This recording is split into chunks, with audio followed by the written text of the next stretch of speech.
Thank you, everyone, as you're returning to seats. And I know some people will be leaving us earlier. We won't take an affront if you have to depart for a plane. We understand these things. My name is Dominique Hogan-Doran. I'm the new chair of Natural Hazards Research Australia. I'm really pleased to take up the role. They're wonderful people in NHRA. And there's a wonderful community that works as our partners and collaborators.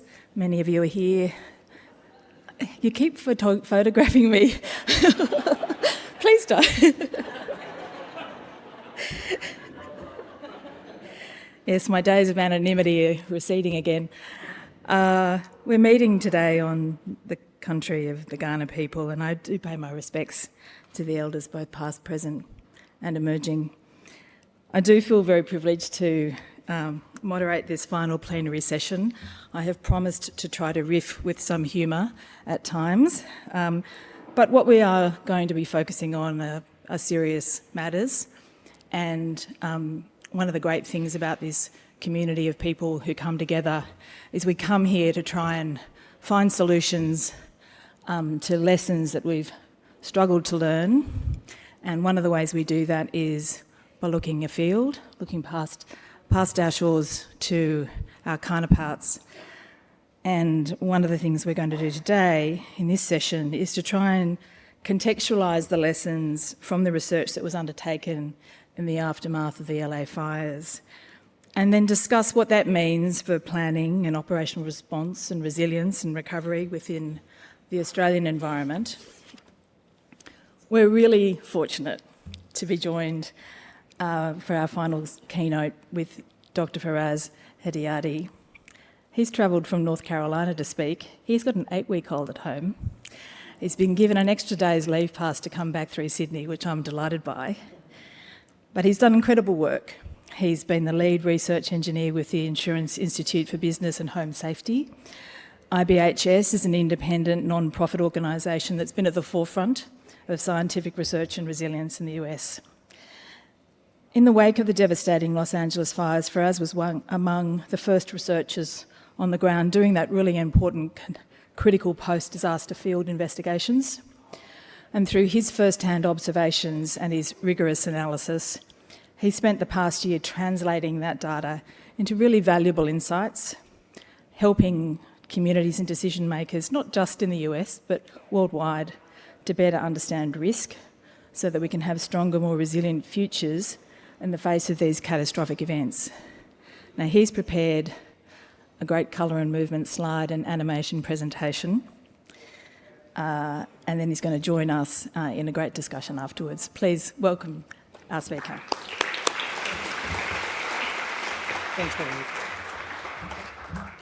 It's an honor to be... Oh, I need to do this first. Yeah. It's an honor to be here today. When Andrew invited me to come here and give this talk, I first texted my wife, and she said, 23 hours on a plane? You'd better have something worth saying. And she's right to say that, because if this talk goes badly, I have 23 hours to think about it, flying back to Charlotte, North Carolina.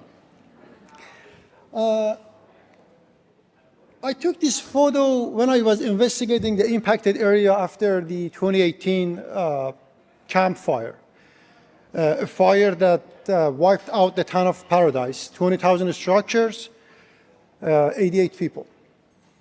And I walked into this retirement home, and it felt like I walked into a time capsule. 7 weeks after the fire, there is still food on the table. People were eating when they saw the fire, and they just ran. Since then, every fire I investigated, I wished I could run it backwards. Bring the house back, bring the neighborhood back, bring the people back. And I know many of you, as you walked in the aftermath of the Black Summer Fire or bushfire, you had the same feeling. You wanted to run it backwards. Back to my wife's question, though, what do I have to offer to an Australian audience? I think the answer is that the physics of the problem that we are trying to solve is the same. regardless if the fire starts in California's chaparral or Australia's eucalyptus, when it gets to the built environment, it basically follows a very simple balance. The fire keeps moving forward as long as thermal exposure overpowers material resistance. The good news is that on both sides of the Pacific over the last 15 years or so, there has been a great deal of science generated that would help us push this balance back from exposure-dominated regime to resistance-controlled. August 8, 2023, a brush fire was reported in that area, and it was immediately suppressed. Later in the afternoon, the fire rekindles near the Lahaina bypass road. And I use the word rekindle because rekindling fire is a specific type of fire which is flameless. You don't see it. It smolders under the ground, and then oxygen comes, it rekindles, and then that's exactly what happened. First responders could not identify the fire. And grassland surrounding Lahaina is basically, these fires are not ember-driven fires because these are thin fuel. They just burn out during their flight, and they don't have a launching pad. They're short. So when the grassland was touching the built environment near the Lahaina bypass road, fire starts being ember-driven. And then about an hour later, this is 1.5 kilometers, the distance between the 2 points. Homes were burning on the front street. And later in the afternoon, with a little bit shift in the fire front, some ignitions were observed in that area. I spent 7 days in Lahaina after the fire, and I ran into this off-duty firefighter who decided to stay behind and suppress the fire. He runs into dry hydrants, and he does the next best thing, which was jumping on his bike and documenting the fire. Credit where it's due, Dan Nelson recorded this footage. The first source of large flames in Lahaina, on the Maui Island, was that burning car. If you look at the background of that video, you see there is a burning shed. And then when you look at the material in front of that car, you see there is green stuff and there is an unconsumed structure there. So that was not the path. If you look at the fuel coverage a few months before, like 3 or 4 months before, you see that shed, you see a green tree, you see the structure, connective fuel path. That's how the fire jumped from these fuels from one to another, ignited that house, and then the chain of conflagration starts. Now we are talking about an ember-driven fire. This is the security camera footage of Dan's home, and the house in front of his house did not ignite because of those embers. That house has non-combustible roof, defensible space around, all the good features for ember protection. It did ignite because of connective fuels and structure separation, though. In the video, you can hear the glass breaking, but you look at the wind direction, wind is actually pushing the fire away, so it's not the most extreme condition. But that's how that house ignited, because of the wood fence. Then the chain of conflagration keeps going. There is another wood fence here, ignites at the structure, and the fire eventually stops here. Pay close attention to the siding of that Bloom building. It's at its maximum capacity. If the fire exposure was a little bit higher, the off-gassing would be converted to flames, and the chain of conflagration would keep moving forward. This is where the fire stopped, in this area, and several homes downwind also did not ignite. So the chain of conflagration can be broken by removing connective fuels.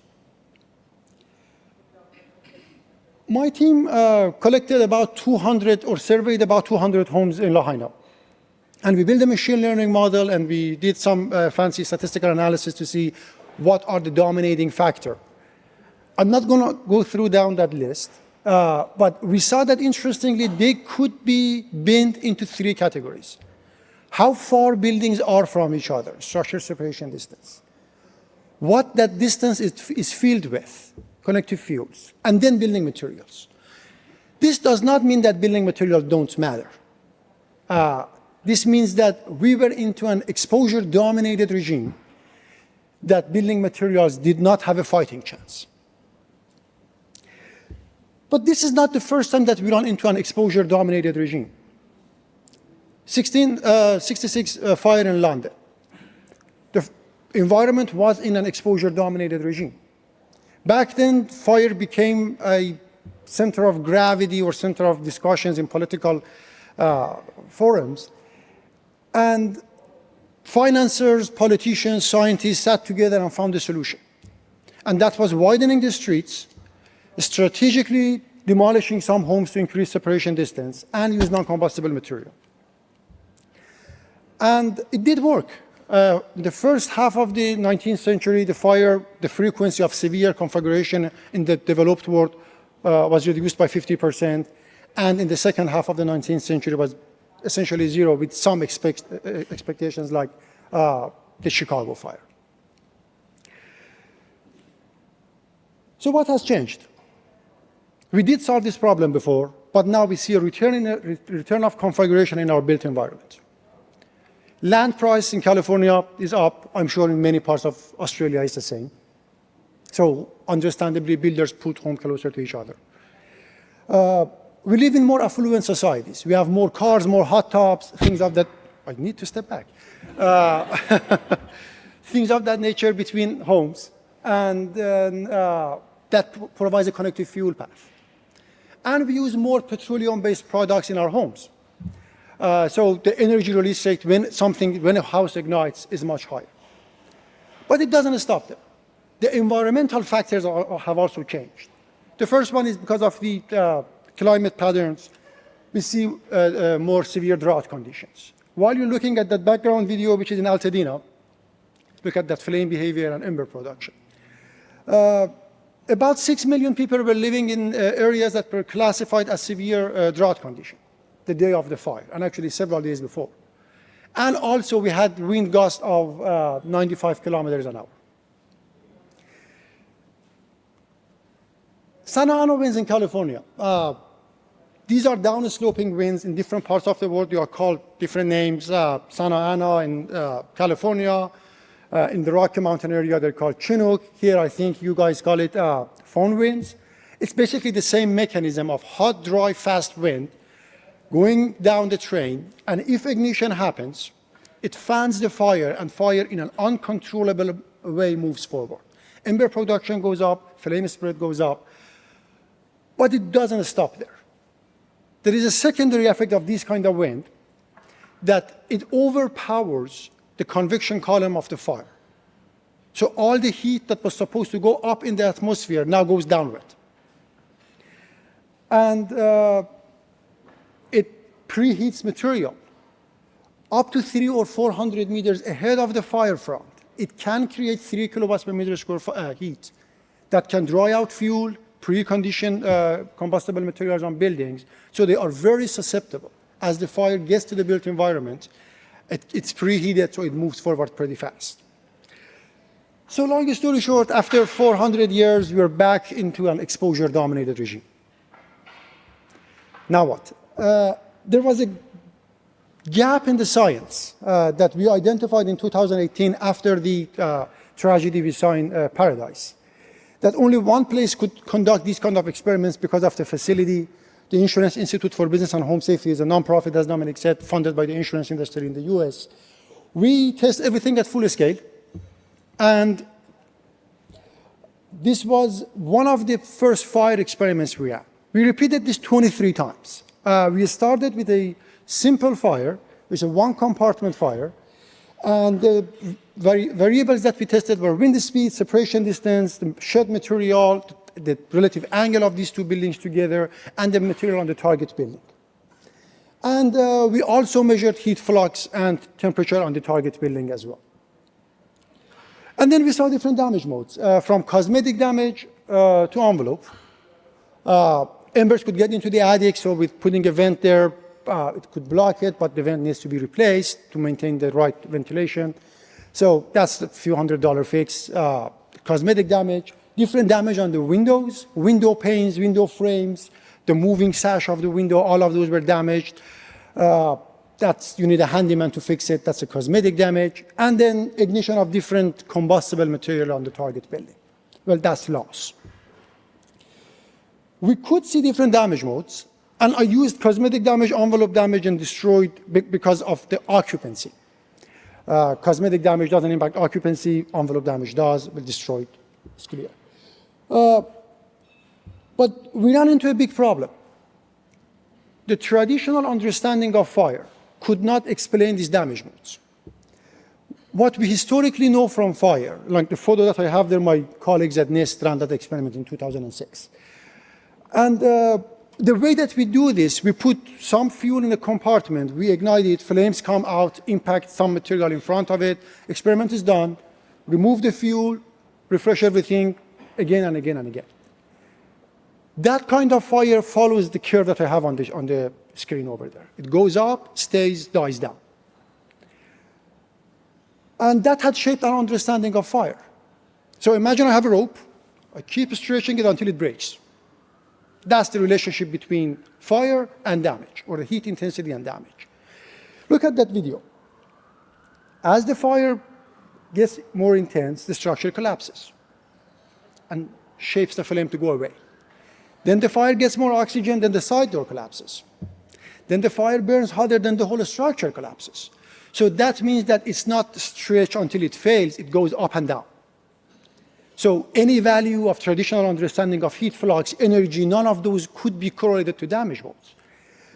And we had to go back and solve very fundamental heat transfer equations. I'm jumping over 3 years of data analysis. My academic colleagues, let's talk afterwards.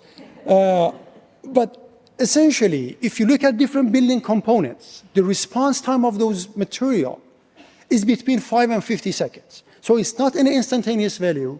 It's not a 10-minute exposure. If you choose any of these values, and then you look at energy accumulation during that time, then you can statistically correlate damage modes.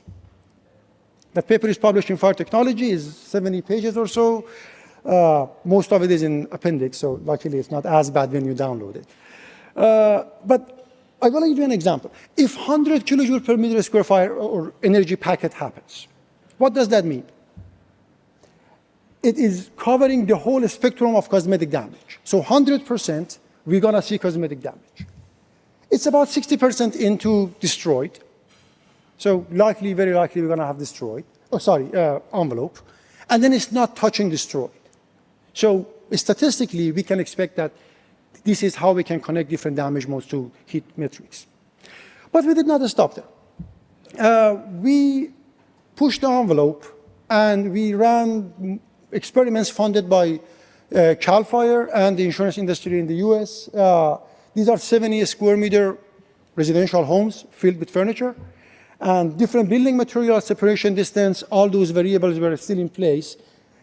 And about 30 of my colleagues showed up for these experiments to run them. These are extremely challenging to run. And we repeated that 14 times.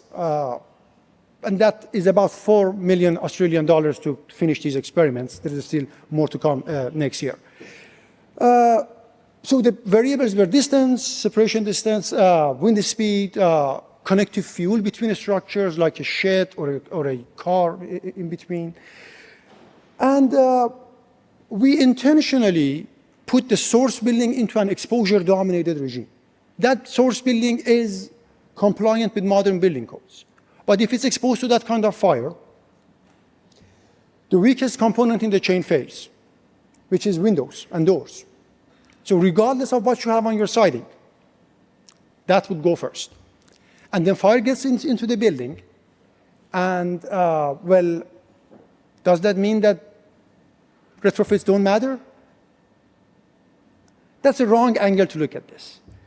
Retrofits do matter a lot when it comes to fire spread in the community. Partial resilience matters. One of these homes had the stucco siding, one of them had wood siding. Regardless, the weakest component failed. But the flame storage is quite different. sorry for the units I use feet for my American audience, but you see that there is a line that's tracking the peak of the fire, the peak of the flame. And when you have a stucco siding, that flame is limited to the opening. So the surface area and the flame length is both smaller for this kind of fire.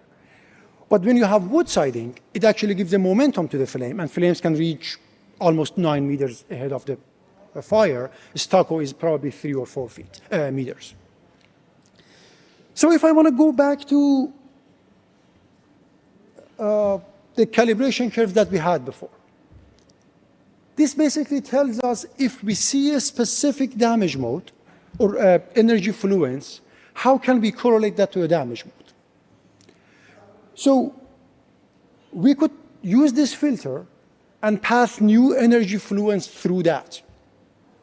And when we do that for the residential homes, not many of those events, random variables, is within the no damage category. Some are within the cosmetic damage. Most are through envelope, and a few are through destroyed. So statistically, we could compare these two and then say, based on a specific exposure treatment, what can I expect as an outcome for damage mode? And the beauty of this framework is that if I retrofit, it actually lets me to go from one category to the other. So I mentioned we repeated that 14 times. Let's go through a few of these examples here. At 6 meter separation distance and 55 kilometers an hour wind. And if it's a 9 meter separation distance with the same wind speed, but there is connective fuel between. I put a hot top, which we saw a lot of those in California. Californians love hot tops. And a car in between. And we saw that we are in exposure-dominated regime. It doesn't matter what you have on your home. It will be overwhelmed. But if you remove the connective fuels, or even at high wind speed, at about 100 kilometers an hour, or if you have non-combustible materials on the source building, you enter into this resistance-controlled regime, which investments into retrofits as a system, remember, we are not only choosing the weakest component. The whole envelope should be hardened together. Then we get into the resistance-controlled regime that we see clear, basically, return on the investment. And then at 12 meter separation distance, we are into resistance-dominated regime. Even traditional home or like building components, wood, single-pane windows, things of that nature, survived under 55 kilometers an hour wind. So why do we see this? These homes, but this is 6 months after the fire cleared up. If 6 meter or if 12 meter is enough, these streets, this network of a street in any neighborhood in Altadena do provide that. So why do we see this community-wide loss? This was a viral video when Eaton fire happened. I downloaded it on YouTube. It was a weekend project with a few good beers. And I tracked these particles. In about 4 seconds, you're talking about 10,000 embers. And then this is basically a simple fuel load. It's a burning palm tree, it's a McDonald's sign. What else is on the ground? It's not a complex fuel.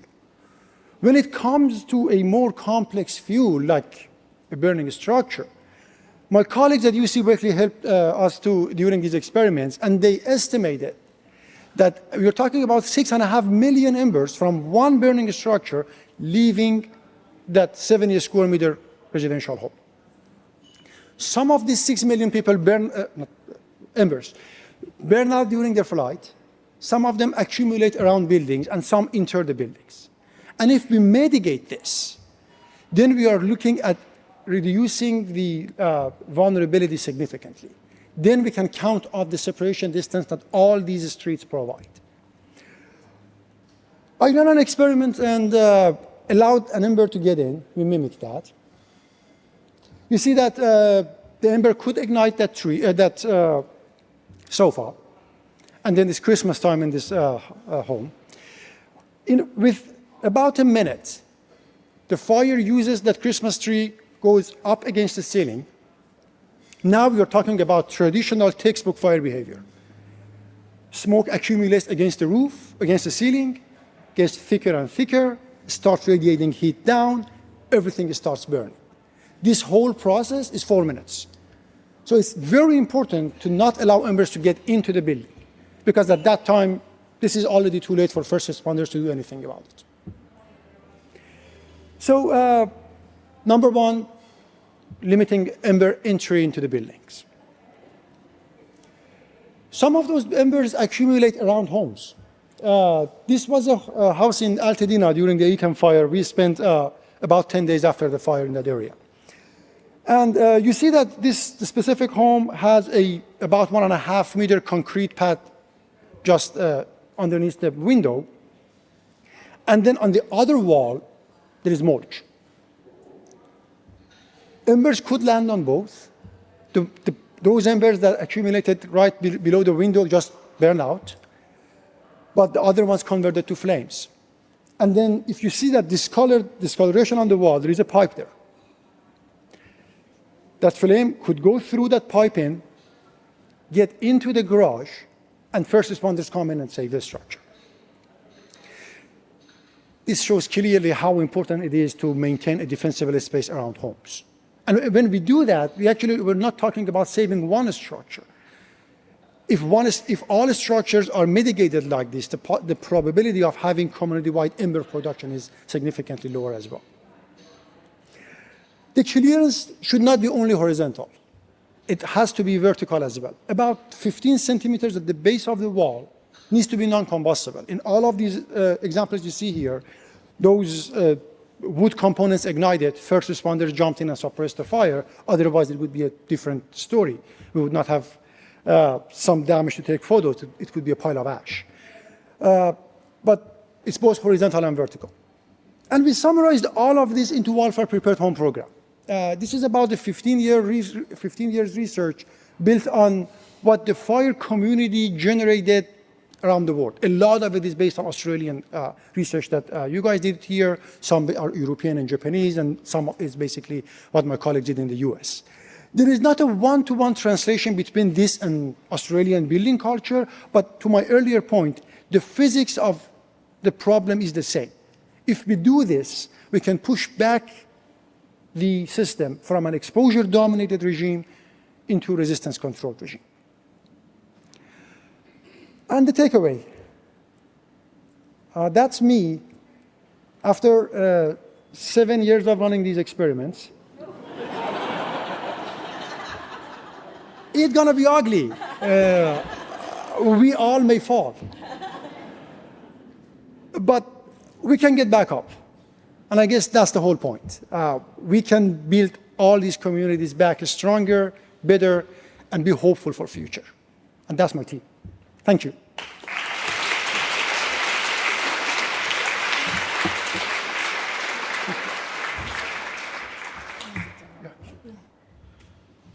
Thank you so much, Faraz.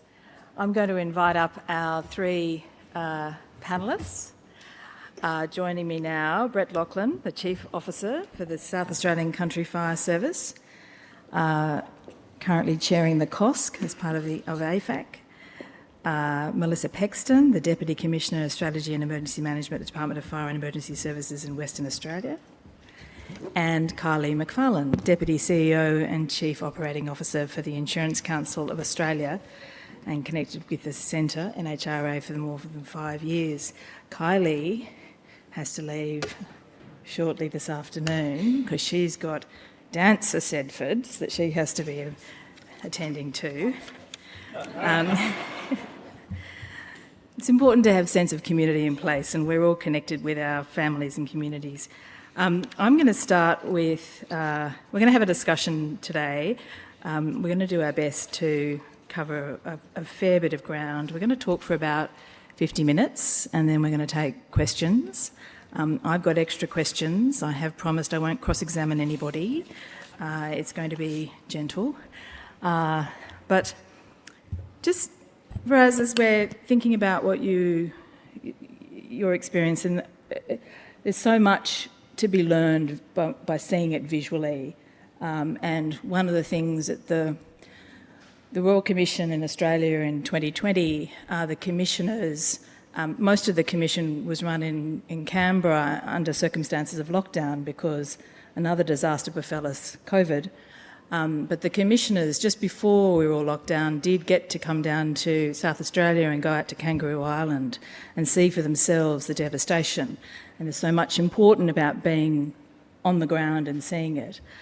You and your team from IBHS were on the ground in both Pacific Palisades and Altadena, and you assessed a large group of structures. What was the single most uncomfortable finding for the building science community from that review? Yeah, I investigated 60 homes, and my team generally about 400 homes. I did not see any building that had a mesh screen behind their vents. It was just all open. My colleagues saw 5 or 6. This is not cost driven. A $20, $30 fix to put a mesh screen behind your vent is just lack of education. Part of it is on us, science communicators, the scientific community, to reach out to people and let them know that you don't need to invest tens of thousands of dollars to do this stuff. And that was the most eye-opening moment for me, that it's just not cost. A lot of it is education and reaching out to people and teaching them with cheap treatments, you can do something big. It's interesting you didn't immediately go to regulation. One of the things that's a feature of Australian approach is to go to regulation straight away. Having said that, I've heard things described as sort of zone zero regulation. What's that, and how might that be? What difference might that have made? Yeah, it's still in process, zone zero. From the scientific perspective, my colleagues at NFPA, NIST, IBHS, UL, name it, academics, there is enough evidence to show that embers accumulate near buildings, and if we remove combustibles from that area, the probability or the chance for the embers to convert to short flames and touch the building is basically zero. Implementing that is a separate story. It became such a political discussion at the point right now in California that people do agree with removing fences, removing decks and things like those woody fuels, but nobody wants to take the trees out or the bushes out from the first 1.5 meter from the structure. And that the first 1.5 meter is exactly the area that embers would accumulate as well. So the combination of them together can go south. We were fortunate to send Brett and Mel across to LA. So much about observation up close is being able to talk to people and relate it back to your own experiences. Brett, what were the sort of insights you had from seeing all of this up close? Just the amount of devastation must have been just astonishing to try and think how would you approach that in an Australian environment? Thank you, and it's a great question. What a fantastic presentation, by the way. That was just brilliant. Look, I could talk about the LA fires and the experience that Mel and I had for the rest of the day, but I am conscious of time. So there's a couple of key things. The Palisades fire started in the morning. It spread into homes and became that urban conflagration scenario reasonably quickly. But the fire service was, look, they weren't winning. They were losing, but they were losing less, and they were keeping some semblance of pace with the fire for a while.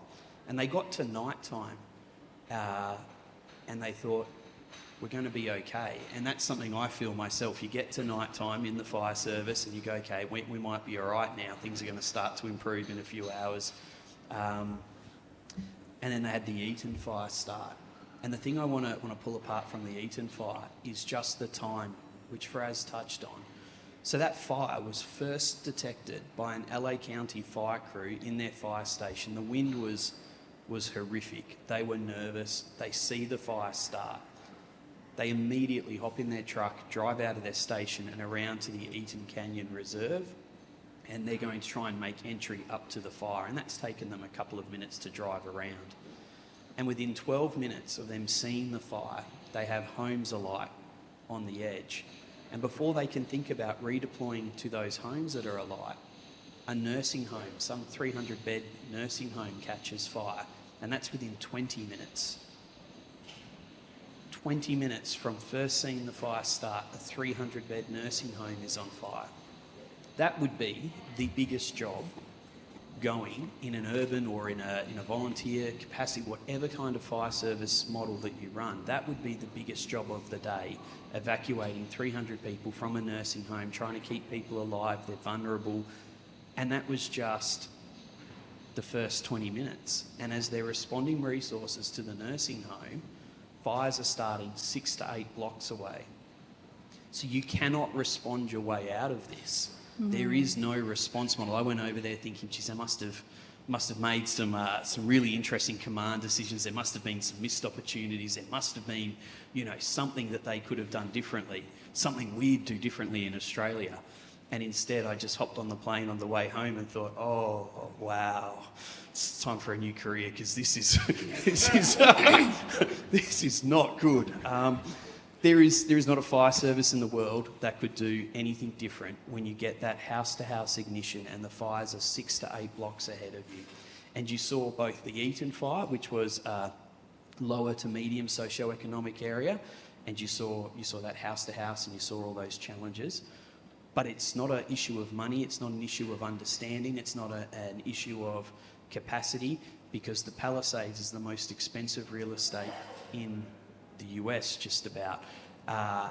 This is the kind of place that the Hollywood star tours would be going down, pointing out celebrity mansions, and that burnt the same. And so there isn't a class divide in this. This is a risk that if we don't do, as Faraz has said, if we don't harden structures, if we don't build to actually survive, this is going to keep happening.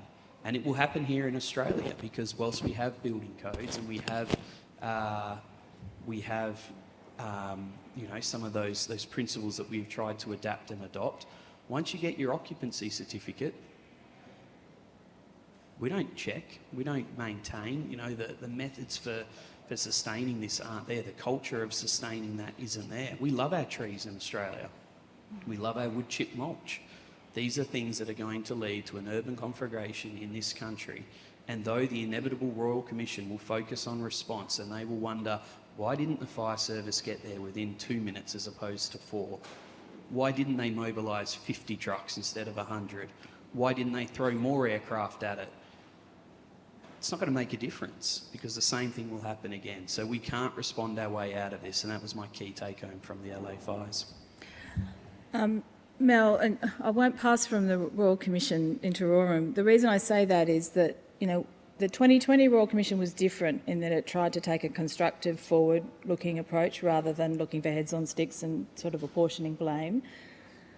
Mel, when you were there on the ground, what kind of issues did you see in terms of, management of evacuation risk, or how, what is then left to dealing with the debris and the recovery process? Because it just, at scale, it's a scale we've never had to, and hopefully we never will, but what was your thoughts? Yeah, I think picking up from where Brett left off, thinking about the fact that we can't respond our way out of this. We've spent the best part of this week talking about community attitudes, community preparedness, and taking a more systems approach to how we respond and recover. We were fortunate enough that we were sponsored through the Australian Consulate, so we actually got to sit down with Australian survivors, and they call themselves survivors, who detailed with us in quite harrowing circumstances the lack of communication and early warning that they received, the lack of clear evacuation routes. Some of the imagery that Faraz spoke to, particularly in the Palisades, there's sort of mountains on one side, and then if anyone's ever watched 2.5 Men along the Pacific coast there, you've got those houses that also burnt. That Pacific Highway is really 2 lanes going each way, and so you're sort of blocked by the geography in many ways. So at the peak, when we spoke to incident controllers, they told us at the point in time, in the data that they showed us, there was approximately 180,000 people needing to be evacuated across these two fires. Now, I don't know about many of you in the room, but when I think about when we might give early warning, which I do think we have come a really long way in Australia, and then we think about how we are going to mobilise that amount of people, where we are going to put them, it becomes a very significant challenge. And I think you mentioned scale. That was certainly the conversation when we spoke to first responders around what that looked like. I think the other complexity that we need to be clear about in America is the multi-layers. Here we are talking local, state, Commonwealth, and there are very clear arrangements, of course, in the states and territories holding the majority of the responsibility around emergency management functions with very clear support from local governments. We are talking in America 4 tiers between city, county, state and federal governments. They were very clear to tell us they went through 2 presidents during the relief and recovery phase, which I'm sure you can all appreciate has brought a number of challenges. But I think the key takeaway I heard on the ground was around the fact that unlike here where we have a culture of preparedness, those Australian survivors said, I didn't really know where to go to get preparedness information. We weren't having preparedness days. We weren't understanding. And for some of you in the room, you'll appreciate Cal Fire have a significant aerial fleet program, and many of those people at the very early stages, because they weren't receiving public information, they actually heard the helicopters and thought, we're going to be all right. Yeah. And so now you start to get into this mindset of the responders are coming. We've just heard from Brett that we heard very clearly and saw very clearly in speaking to those response agencies that they were very much up against it. But we didn't have that, I guess, community understanding on what steps they could take. And I think we've come a long way in terms of the community as part of the team. And I think that really wasn't there. There's so much to unpack from that. I was just thinking about aerial firefighting, which is a big component of what the huge push for sort of financial resources to come into response post the 2020 Royal Commission and in the last few years.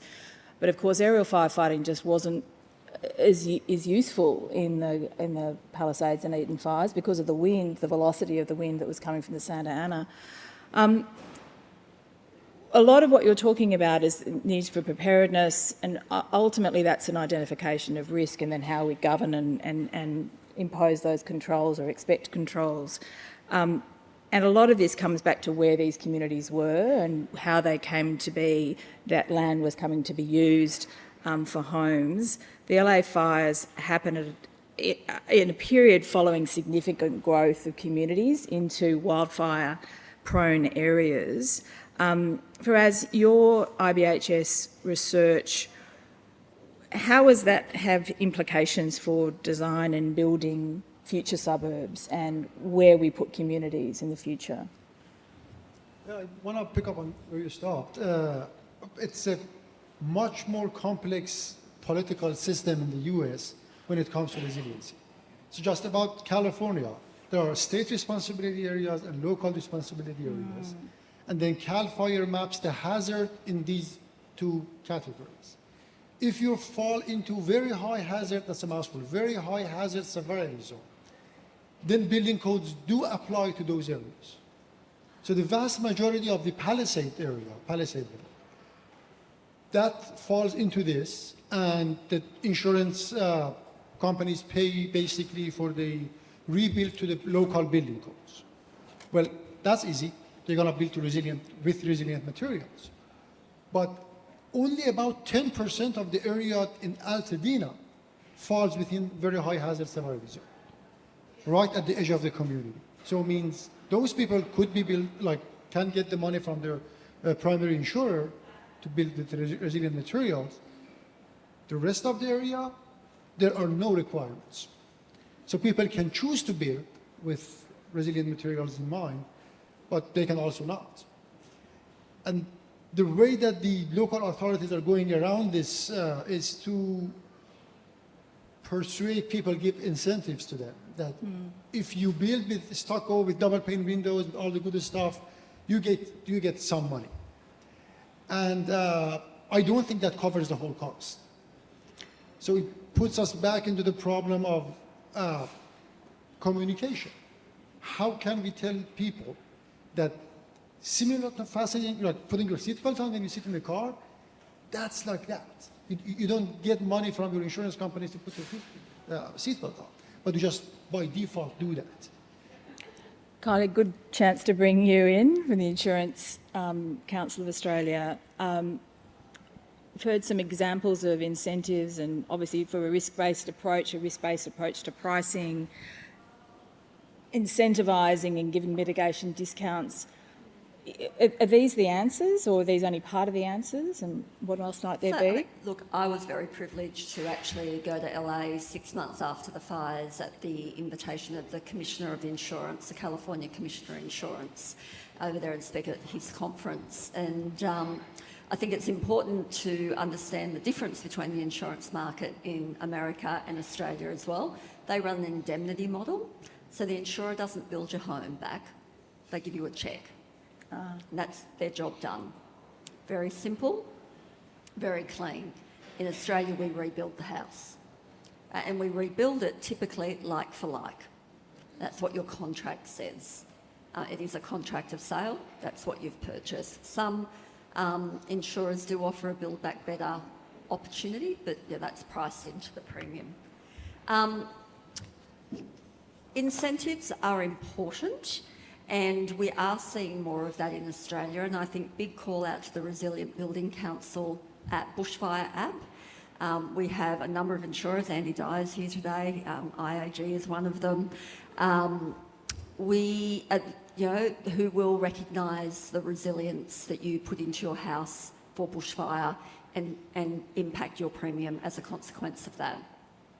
So building level resilience is getting more and more attention. But to your point, Faraz, it's a small part of the equation. Actually, it's community-based resilience that really matters. It is about, once that occupation certificate is taken on, what are you continuing to do to make sure your home is disaster ready, regardless of the disaster. And that does take education, and it does take an ongoing and continuous conversation. And this is a preparedness conversation. We spend too much time talking about response in this country. You know, the Productivity Commission in 2014, 2016, the 95% of the funding happens post-event, 5% happens before event. Now, I do think those numbers have shifted. NEMA will tell me they have shifted, but it's not the other way around. It's not even 50-50, right? So we have to shift that dial. We have to make sure the incentive is not just there for homeowners and business owners, it's got to be there for government as well, because they are the insurer of last resort. So if you want to get disaster recovery off your balance sheet as a government, you've got to invest in the front end. And that's really what our full conversation with government is about. And risk-based pricing is what insurance is. The minute you put into effect programs that take away that risk signal, you are actually neutralising the community's ability to understand the risk that is facing them. Risk pricing, the cost of your insurance, tells you some really important information. Firstly, it tells you you've got a risk or not. And secondly, it tells you what the cost of recovering from that risk looks like. And at the moment in Australia, both ends are being impacted, right? Now, it's not bushfire, it's flood predominantly. That is driving that cost of risk. So if you're in a high flood zone, you are feeling that. But the cost of recovering from that risk has gone up extraordinarily since COVID. Building costs have gone up 40%. Labour costs have gone up similarly.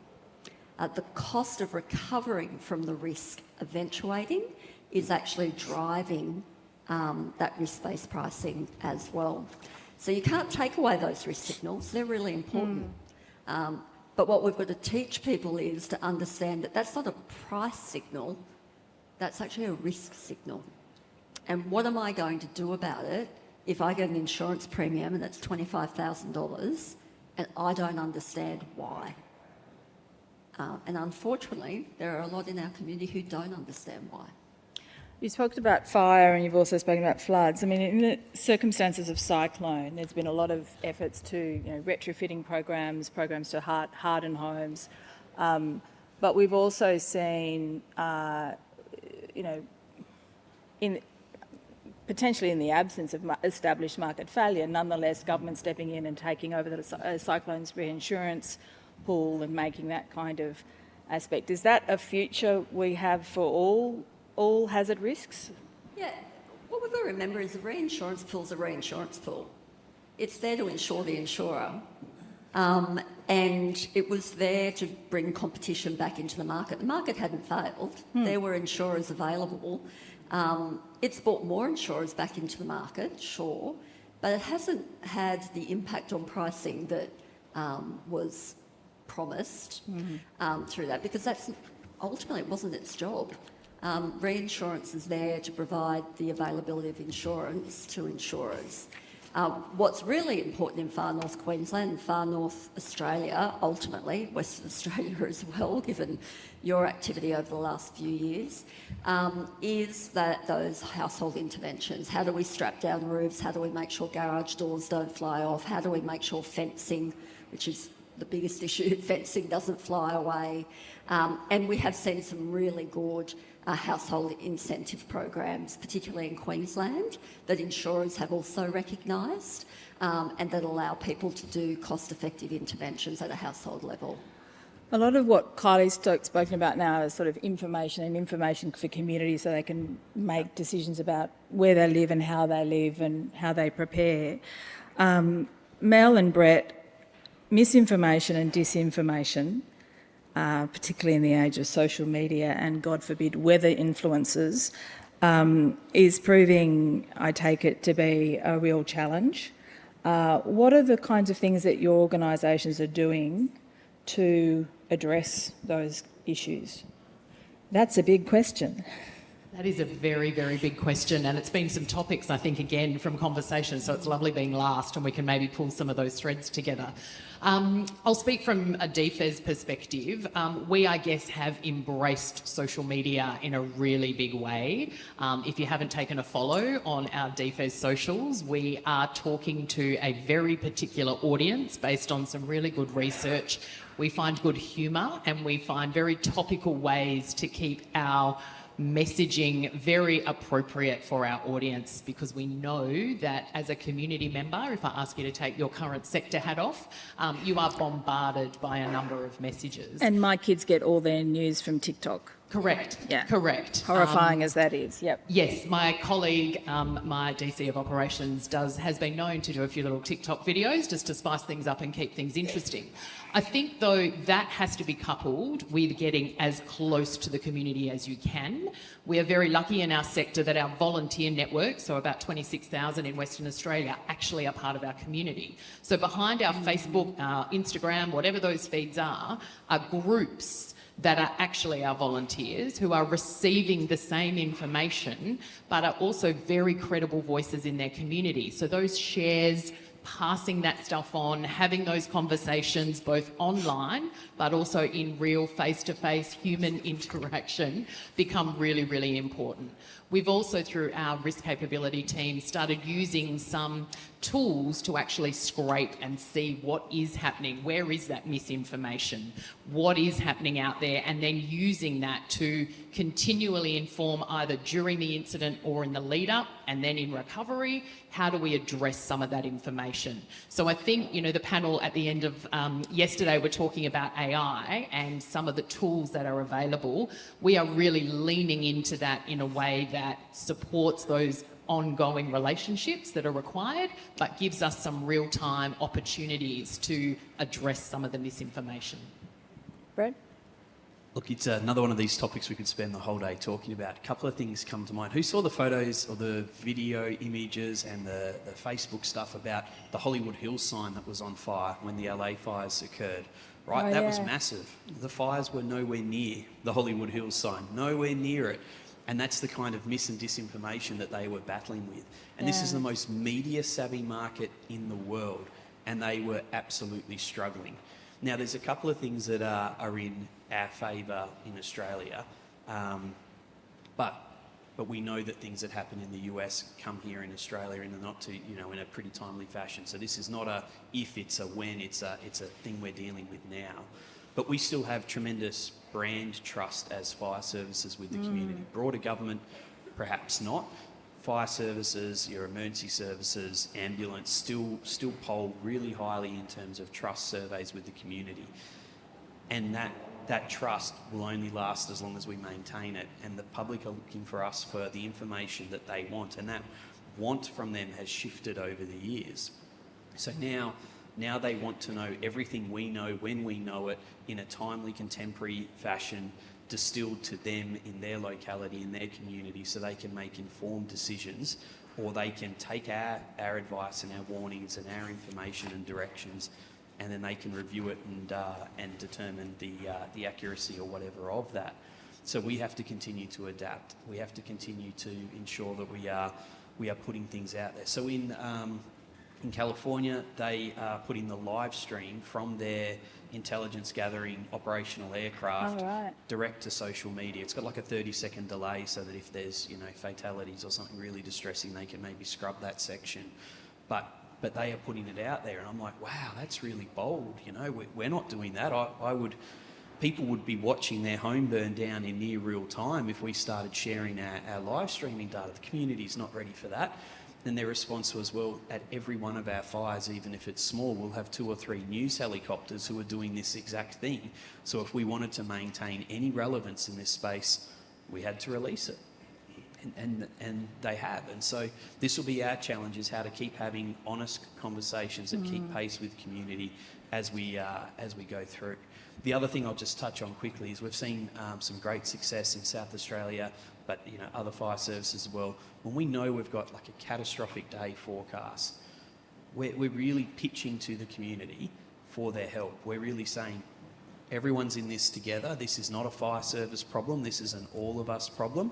If we want to keep everyone safe, if we want to keep our firefighters safe, the best thing we can do is stop fires from starting, is jump on those fires as soon as they do start, is not be in high risk areas. And we are seeing a genuine decrease in fire ignition activity on those highest risk days because people are heeding that message. And when we get through those days, we see so many comments in our social media feed about well done South Australia, go Team SA, how good's that, we got through another day, well done everyone. That's the kind of piece. This is not an agency issue to solve. This is a community issue to solve, and we need to empower the community to be part of that team. Can I just add to that as well? It's not just about misinformation and data. There's an opportunity for that to happen between government and industry as well, right? So, and I'll talk about flood as opposed to fire. We rely on, to some extent, the flood maps that local councils provide to the National Flood Information Database, which is run by Risk Frontiers, which is well known to Andrew. And we have councils who refuse to give us flood maps. And the reason they refuse to give us the flood maps is that, oh, you'll increase insurance prices. It's like, oh, we might decrease some too. And if you don't give them to us, our members are going to buy data from somewhere else. And we've now got a council in Queensland who's decided they're going to extract all of their highest risk homes from their flood maps. It's crazy, right? You've got to be able to provide good data through. It's an interesting thread through all of this, which is trust. Trust between government and industry, trust between that the community has in government and in industry, but also the trust that industry and government will have in communities, which I think was your point, Brett. I want us to sort of, we're coming to a point when I want to sort of go to the room for questions. This is an industry, an area in which jargon is everywhere. There's plenty of acronyms, and now it seems animals. We've got the black swan events, which are highly unlikely and truly unforeseen. But we're hearing more about grey rhino events where there's a sort of smouldering issue that is also highly unlikely, but it's visible and it's heading your way. And communities have to trust government to understand that, but it's not being addressed. What are the grey rhinos that we need to focus more on in Australia, and how do we ensure our preparedness frameworks best consider those kinds of risks? Who wants to kick that one off? I'll start if you... Because that is the kind of stern question you might get from counsellors sitting in a Royal Commission. First of all, I'm not going to break into David Attenborough and start discussing the grey rhinoceros, I assure you. But look, there's one of the things that we saw in Palisades and Eton that I think we aren't necessarily thinking enough of here is in trying to solve one problem, we are creating some others. So climate change is leading us very seriously down an alternative energy pathway, and we are hard now, implementing wherever we can EV vehicles, home battery systems, lithium-ion batteries, all in homes, the whole kit and caboodle, and rightly so. Like it's the right thing to do to change our energy reliance. But I see Dr. Wynne there in the background, and he's doing some amazing research on what happens when these things burn. That was a great From the Palisades fire alone, 450,000 kilograms of lithium-ion batteries that were damaged or destroyed by the fire were recovered. And they've had to invent a recycling and recovery system to deal with that. And it's something that we are not thinking about enough and we don't have a plan for. And the other part of that is if we know one lithium-ion battery burning is bad from the toxic smoke that it releases, when millions of kilograms of this stuff is burning in our suburbs now, we are killing people. And they're going to die long term, and they're going to die from cancer and things like that. And that is the shameful reality of this scenario. And one of these senior firefighters spoke to Mel and I and said, this is the next September 11. And I was a bit confused. I'm thinking, how have you drawn that to this? He said in September 11, we lost more firefighters and emergency personnel and community members post the event from cancer and the effects of the dust exposure than we did from the incident. And he said, we didn't lose a firefighter, emergency services worker in the Palisades or Eton fire. But he said in 5 or 10 years, we are going to start seeing long-term effects from that. And I don't have an answer for that, and I don't think research yet has an answer for that, but please, that's my challenge to you. This is something that will happen in Australia, and I don't know what to do, and if I don't know what to do, I'm feeling a bit exposed here, so I'm looking to you to help us solve that particular one. And that's I appreciate you framing it in that way, because I'm not just asking you to think about it in terms of, what grey rhino scenario is there and how it deals with preparedness. How can we help you? How can we at NHRA, with our partners and our participants, help you who are on the front lines, or you who are investigating and trying to come up with solutions or better preparedness? What kind of research priorities does that then mean we need to put to the top of our list and go back to government and say, give us more money to do these important things? Yeah, I'd just like to build on that a little bit, because one of the other very fascinating conversations in that context was the fact that from a regulatory legislation and protections to first responders, firefighters have certain protections for a duration post, but every police officer that was manning the traffic management lines, every logistics officer, every community group that opened other facilities and stood in that smoke are not covered.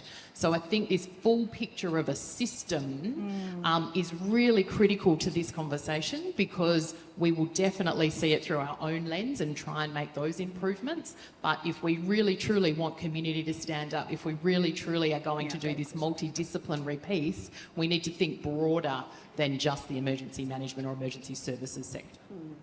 And then if I bring it back to the grey rhinos, I think that, I've never heard that term until before this. I think there's a couple of things. So first is secondary perils. So storms and hail are significantly rising and are very expensive.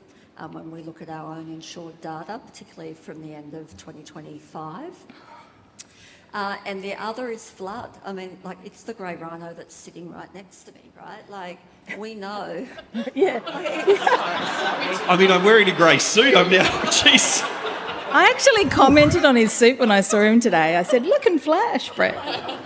But we've already got the data. There are 225,000 homes on the east coast of Australia that live in a 2% and 5% AEP environment. The question is not if, the question is when. And we have to make some political decisions here. Those houses either need to be bought back, or a levy needs to be put around the town, or they need to be retrofitted. But the reality is, for a 2% and 5%, this is not a raising issue, this is a removal issue, right? Or a complete resilience issue. So we have the data.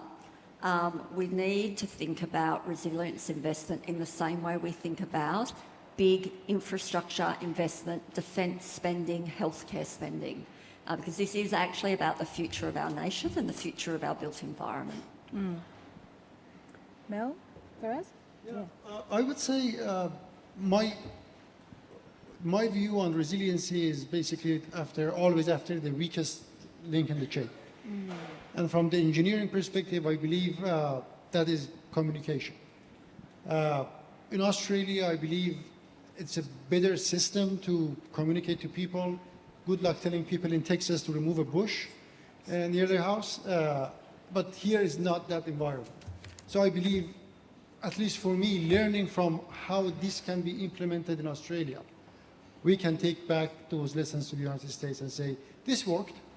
And maybe those are the lessons for me that I think the research priorities falls into that lane. Mel, anything?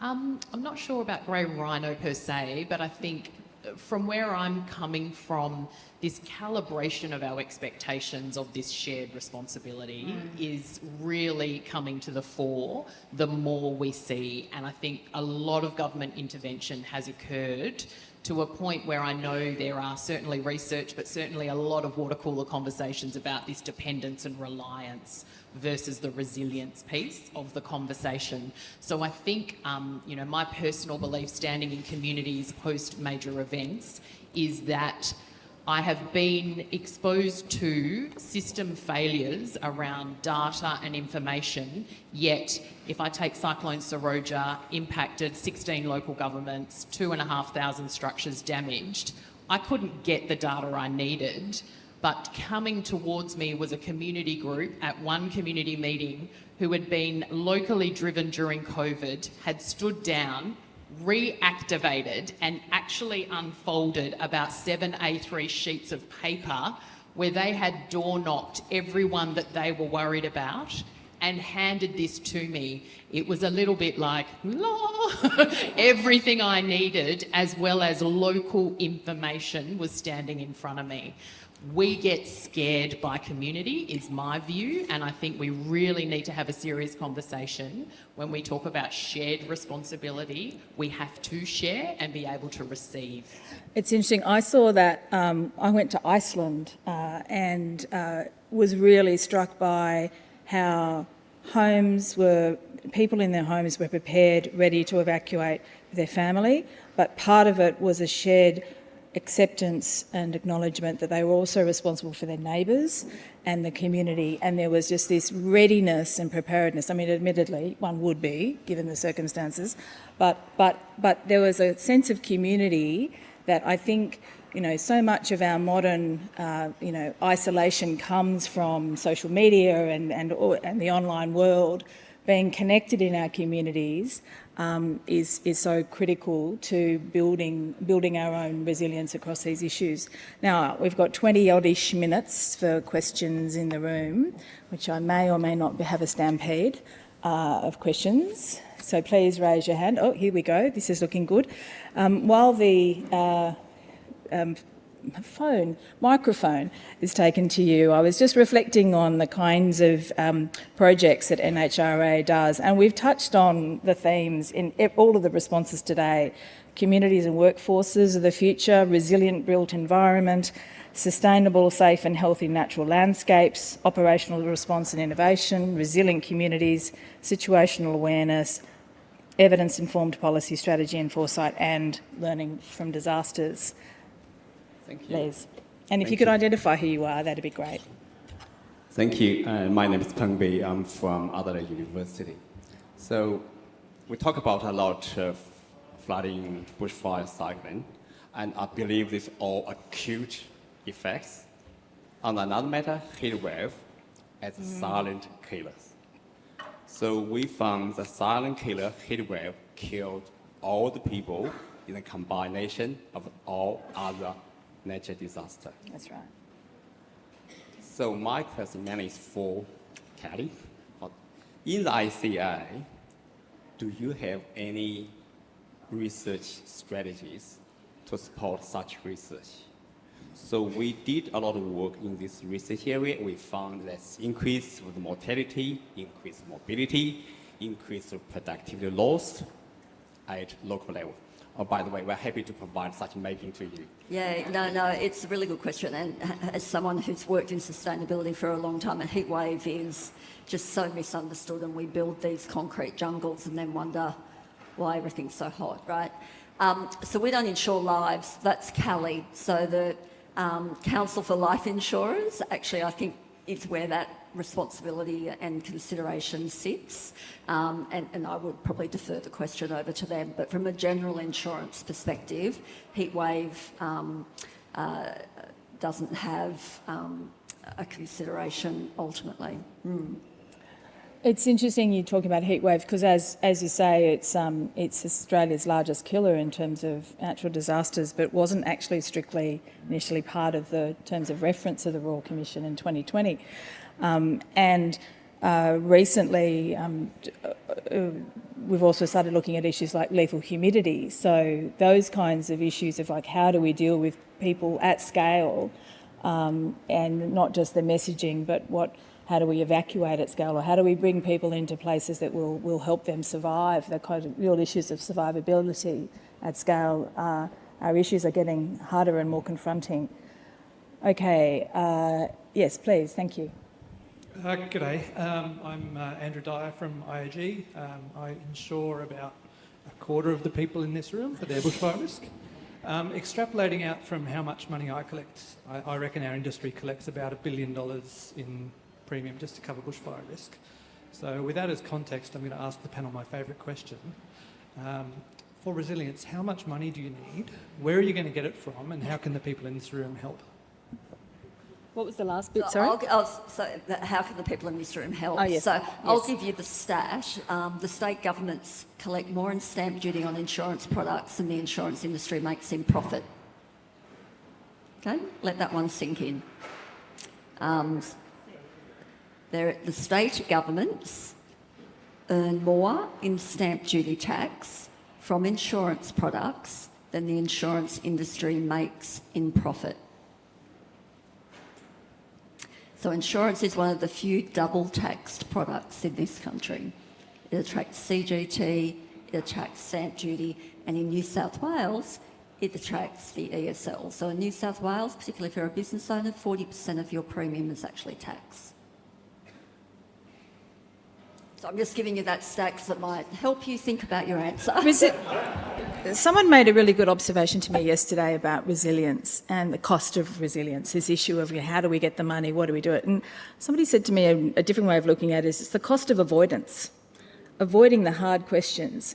What happens when we don't invest in resilience and preparedness and adaptation? What do we do? Well, all we're doing is deferring the cost to down the road, and whether it's a multiple of the number you could have spent up front.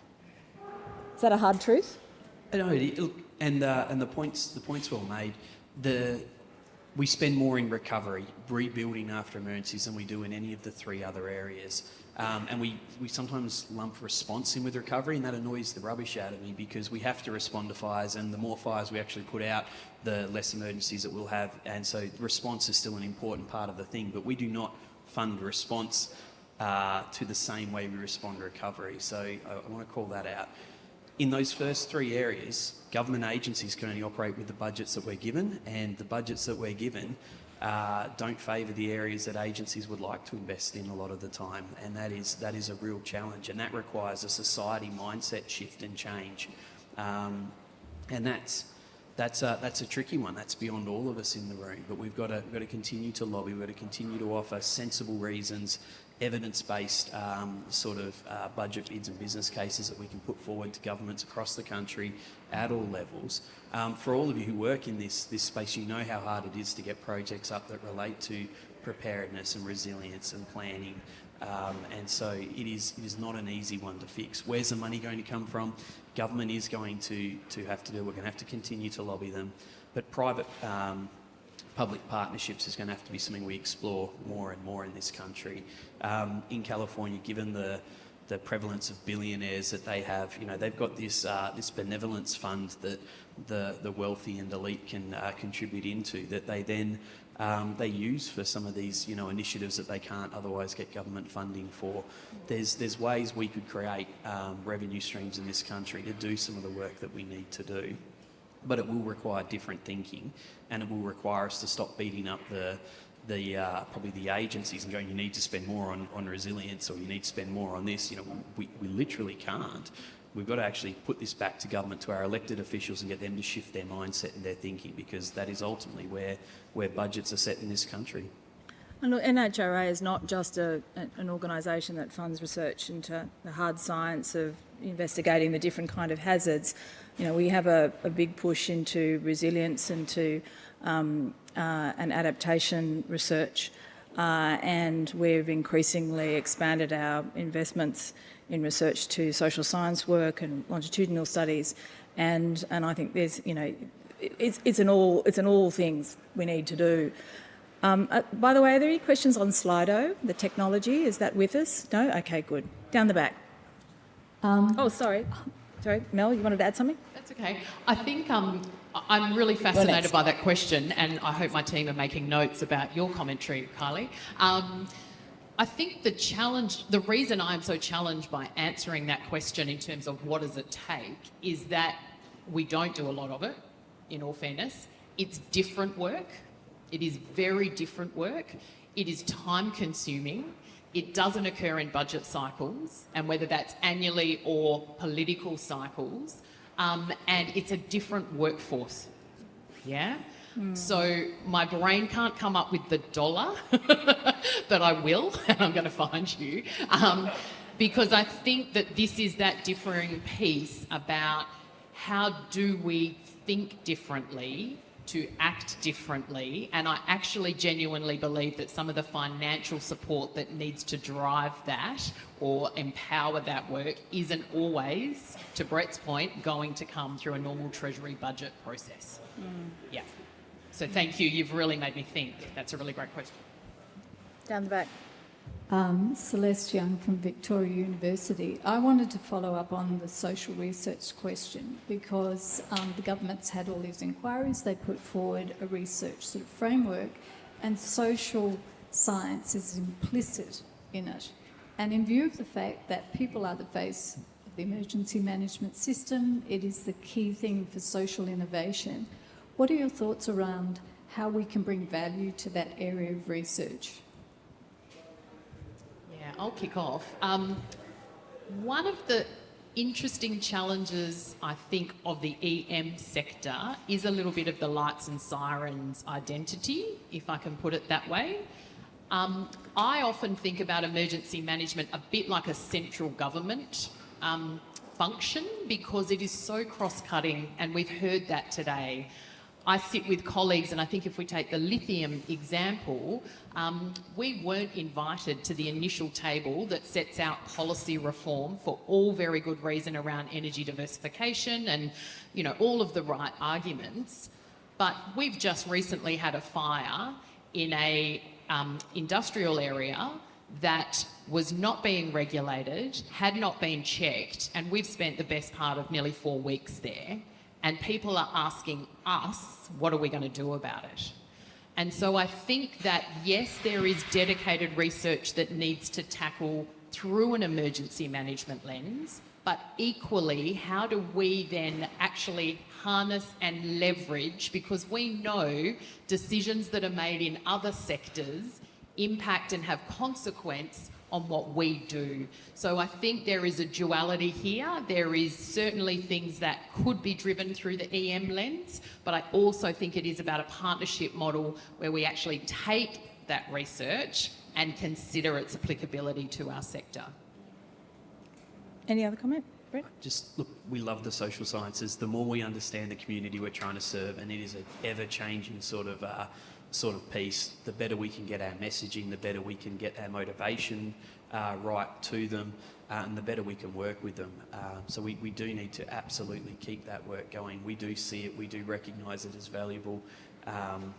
It is, and it has a tangible track record of being valuable. Is Fiona Dunstan still in the room? I know she did a huge body of research around the messaging and the social sciences around the fire danger rating system and how we have our different categories. I mean, it has real-world tangible impacts, and we've got to continue it, or else we will fall behind, and then we will lose the trust of the community that we talked about earlier.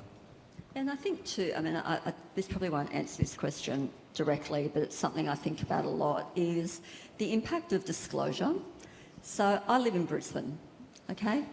And so when you buy a house in Brisbane, you can go onto the Brisbane Council website and you can look up your address and it will tell you what your flood risk is. And when you take the contract, part of your conveyancing documentation is a book from Brisbane Council that tells you about every risk. Fire, noise, I can't remember if heat's in there, but fire, noise, flood, etc. Full disclosure model, and it drives behaviour.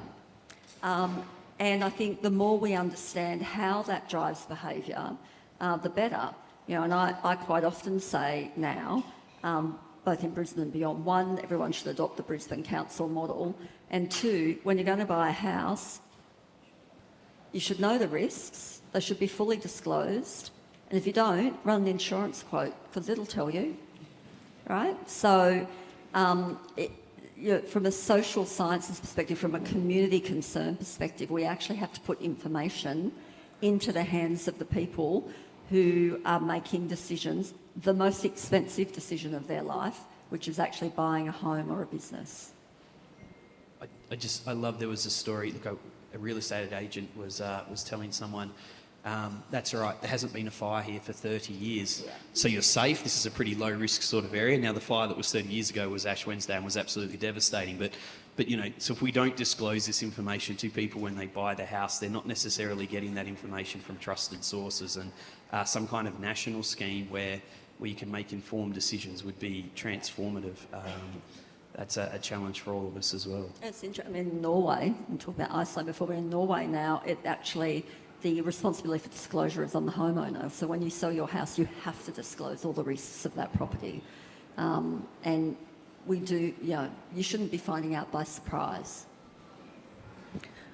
Now, two of my fellow directors have had to leave, Tim Maltman and Sandy Wright, to get back to Tasmania, but I'm going to pin Dr Anna Greta Hunter. He's a newly joined to our board for a reflection or a question. Can someone send a mic down to Anna Greta? I'm pinning you, that's right.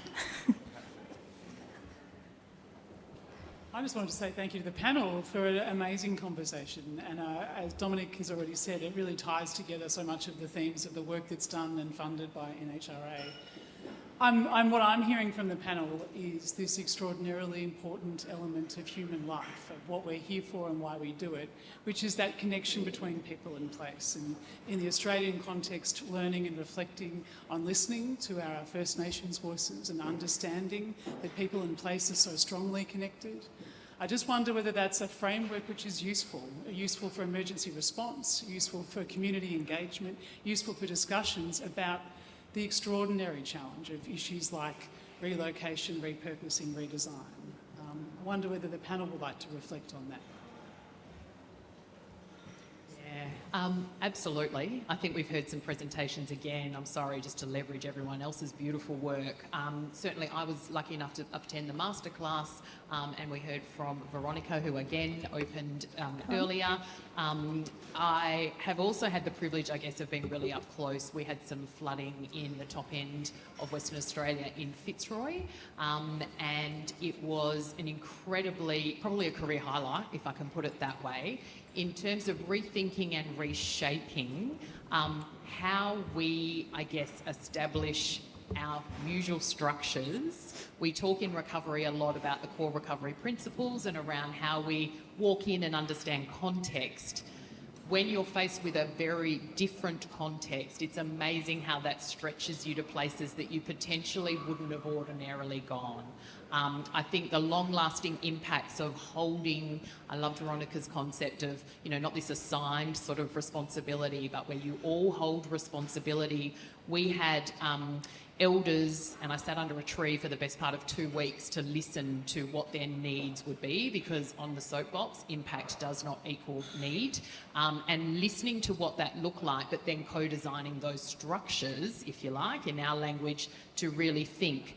I think it also challenges some of our assumptions about flood, whereby if you are a community that is so place-based and place is so critical, I'm not entertaining a conversation necessarily about a buyback scheme or taking those people off. So I think there's, you know, I could talk about this topic for a while. Definitely think that it is incredibly valuable to think about it through that lens, and not just when we're working with First Nations people, but as you suggest, actually how does that permeate some of our more, you know, contemporary approaches. But it also challenges some of what we see event after event as becoming the norm of how we approach these things. And I think it's also a really important reminder to check in. Is that what we should do because the last event did that, or should we really coming back to place and context? It's so true. I mean, we spent a lot of time talking to the residents of Cabbage Tree Island after the Lismore floods, and you know, again, that's very place-based. They're not leaving. So how do you help them rebuild in a way that makes that community more resilient to the next flood? And the next environment. But it's not just actually response and recovery, it's also preparedness as well. I mean, burn-off and the way in which they manage land and think about mobilisation. You know, I remember speaking to some communities in far north Queensland, they're like, well, we just get up and move, you know, whereas we're stuck, we're encumbered by this house that we've built, or, you know, so it's through the whole value chain. There is so much to learn, and through engagement is the only way. Listening, engaging and understanding is the only way to get there. I was just going to, I mean, it's a wonderful question, and it is so important. A culture that has survived for 60,000 years, as was said yesterday, has a lot to offer. When you compare that to the rise and fall of European, you know, nations and civilizations over that same time period, you know, vastly different experiences. So how do we learn from that? How do we incorporate that as something we're all still struggling with, but we need to do more? But it was also really nice when we were in Los Angeles, bringing it back to the LA fires. We had an opportunity to meet with some people from the tribal firefighting arrangements that they have, and that was really interesting. They were impressed with where we were on our journey and the progress that we were trying to make and the effort we were doing.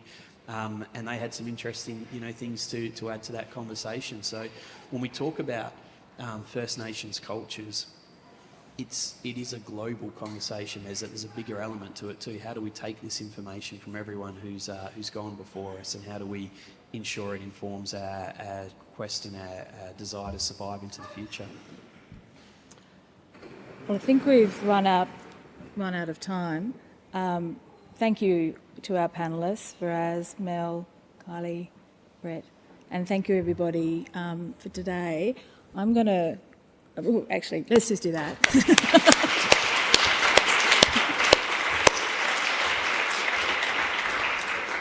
I was thinking about dragging Andrew, our CEO, back up to sort of close for us. But as he comes up, some of you may have heard that he is leaving us come September, although I understand he's going to loiter a bit after that to help. I've known Andrew since 2020. He was one of those people who was in the background of the Royal Commission providing sage advice, and he's continued to provide that advice and consequently leadership to us at NHRA.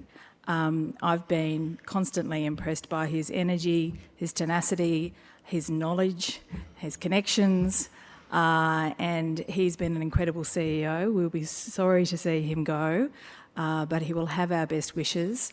He's going to have an Irish goodbye. I'm going to think at every event it's going to be and yes, goodbye, and yes, goodbye. But I just really wanted to pass to you, Andrew, our heartfelt thanks. And you've made it a joy in what is otherwise it's a confronting space that we work in, but everyone has the best will, and you're very much part of that. So thank you.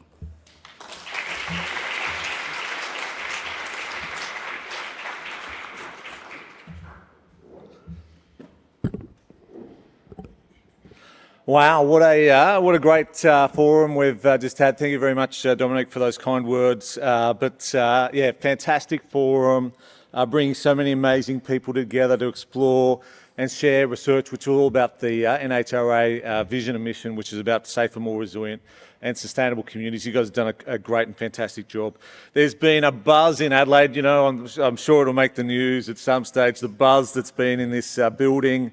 We've almost lit it up, if I want to go for a few natural hazard puns as well, this week, starting on Tuesday, where we had our 9 workshops and our masterclass and the work that our First Nations Pathways group has done, and then into our main program. It's literally been jam-packed, full of some amazing things, and a sense of optimism certainly I think has prevailed. I think you can come out of these forums thinking, oh wow, we've got some challenges ahead, but there's so many opportunities to be taken there as well to fulfil this important mission the centre has. So in the spirit of Be Ahead, are ready to deliver that much needed transformation in the face of worsening natural hazard risk, escalating societal uncertainty.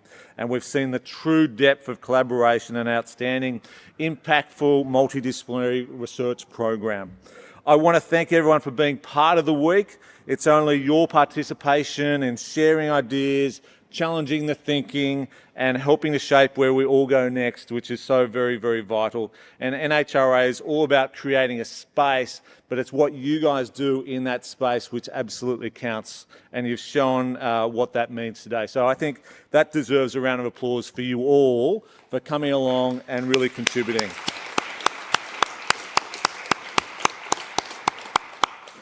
I hope the discussions and the connections that you've made this week, that you take these back, that you carry them home to your organisations and continue to stay connected and support each other. And that's absolutely vital, we know, to making sure that the work that you've seen here this week is going to have impact and generate those safer, more resilient and sustainable communities.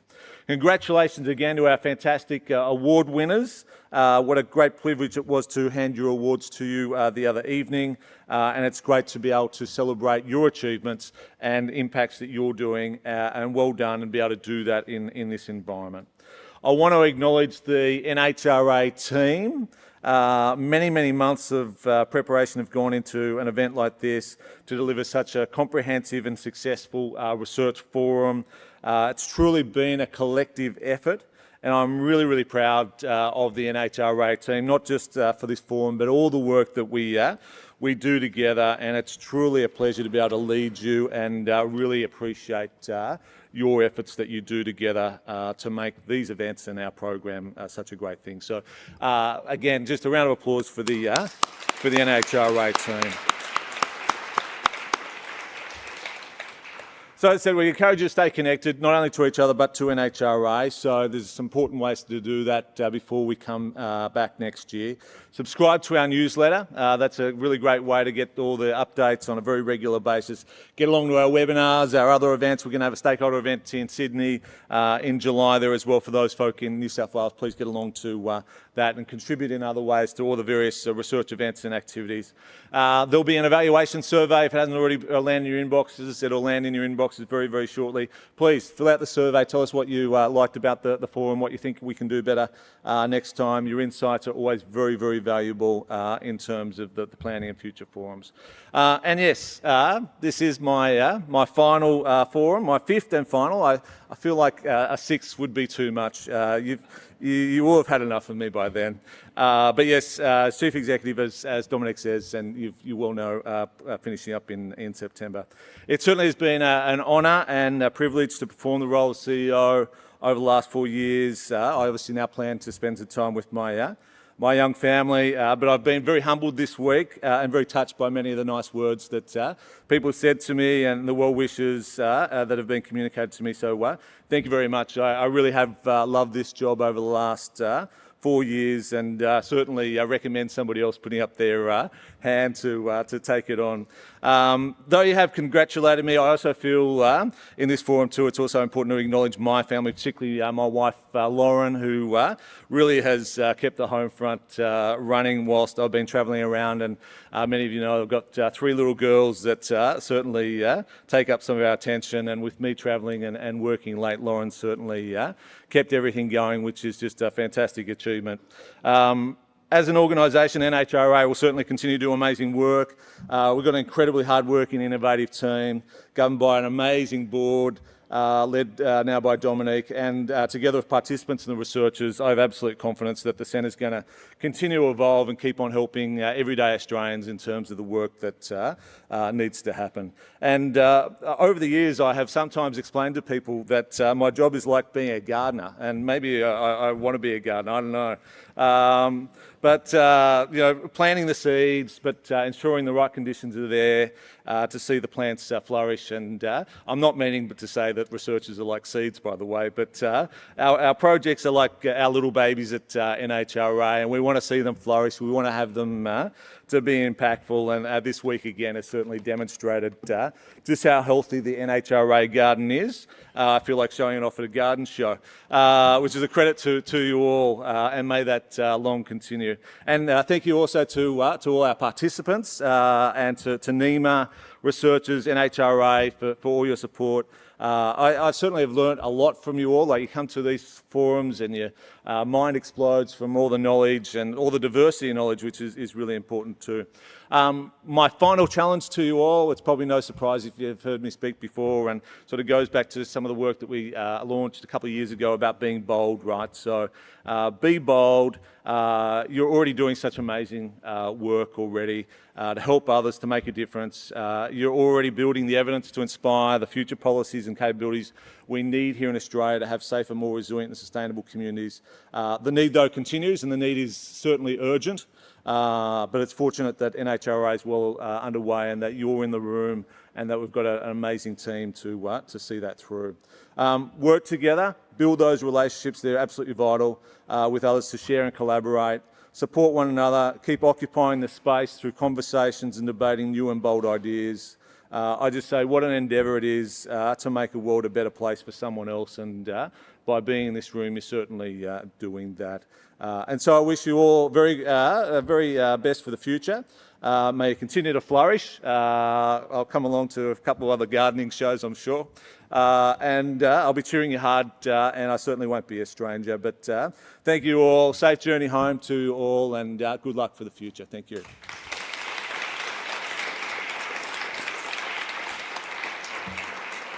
And you can go get some lunch now.